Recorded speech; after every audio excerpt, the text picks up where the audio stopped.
Yo, Lecrae, what's up? It's the OG Bun B. One thing me and C used to always be about was truth, man. We always told people, man, don't fake, who you are or try to create a character because everything comes to light. So just be who you are. Be true to yourself. Represent your true struggle, and people will relate to you. Hey, Biz, let it drop right here.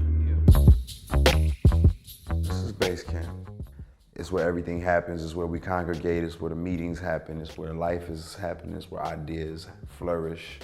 This is the mothership right here. This record inspires me because it's the fruit of our labor. And it's just a creative environment for everybody. We can come in here, we can plan, we can think, we can cast vision. Yeah, and it's a family. For me, I'm the sum total of my experiences.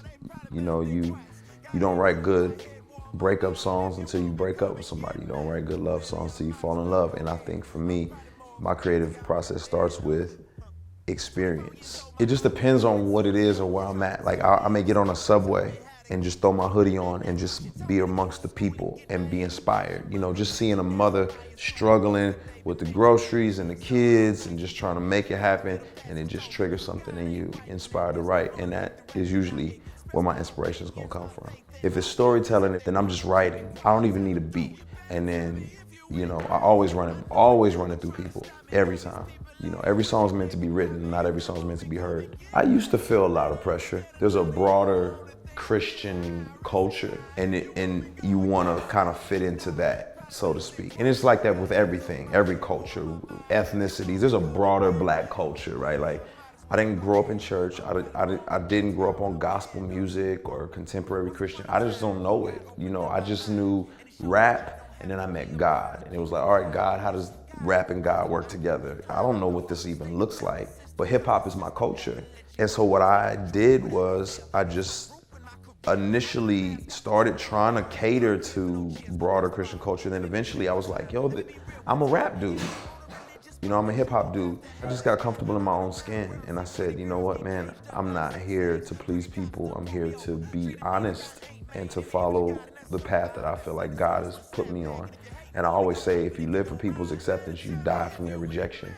And I did my mixtape Church Clothes with Don Cannon in like 2011. And I think that was my first step toward being myself. It was kind of like, well, it's a mixtape. It's just a little something. I'm gonna throw this out here to see. I wanna rap on Ninth Wonder beats, so I'm gonna do it. People accepted it. And from then, it's just been a progressive move. I say it's really trying to be doctrinally conservative, but culturally liberal. I'm definitely a Christian, and I hold to a lot of the essential doctrines of Christianity or whatnot, but at the same time, the rules that the culture puts on artists and music, I don't subscribe to those. So there'll always be some tension there. Well, hip hop is a product of American culture, and American culture is known for, appropriating. America's like, oh yeah, I like your Black music, I don't like your Black anything else, right? Like, oh, Asian food, Asian martial arts, Asian people, I don't know, you know what I mean? So it's kind of like, that's what we do. So hip hop is taking some cues and appropriated Christianity in some ways and said, oh yeah, we'll take that necklace, we'll take the Jesus piece, we'll use these terms, and we'll give some assent to like God, but like real practice, like being devout, I don't know about all that. Being anything, subscribing to any faith, you're gonna be marginalized. There was an initial reluctancy for people to rock with me, to mess with me, to take me seriously, and without even listening. I mean, I remember Eminem had a line where he said something like, I'd rather be a gospel rapper. Like that's the lowest possible life form in hip hop. Hindsight's 2020. When you are learning and growing and you're experiencing everything, sometimes you don't realize how it's impacting you until you get on the other side of it, right? I'm a product of a mother who was very socially active and product of the civil rights. I didn't know what she was teaching me until way later. It didn't click for me.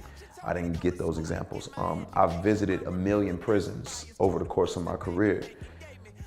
It didn't dawn on me that this was a form of slavery, you know what I'm saying, until later. And now it's like, oh my gosh, So I do have some memories, and I do have some thoughts on meeting people and talking to people that stick with me in light of all of that. But I think the biggest thing is a mentor of mine. His name is Carl Ellis.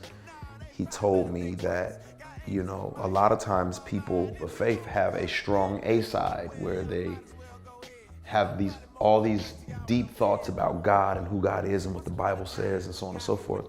And they have a weak B side. And that the B side is how to treat people and how to interact with people. And they don't know how these two work together. And I never wanted to be that person. I wanted there to be a healthy tension with both. You know, a lot of times I feel like people think we're trying to reinvent the wheel, and we don't have to do that. You know, you got Carter G. Woodson, the miseducation of the Negro, right? Like he was a Christian man who functioned off of Christian principles that were very valuable and necessary to transform society. If you go back and read that book now, you know, you can learn how his values and the things that he pulled from his faith were effective on society. Martin Luther King, you know, just the whole concept.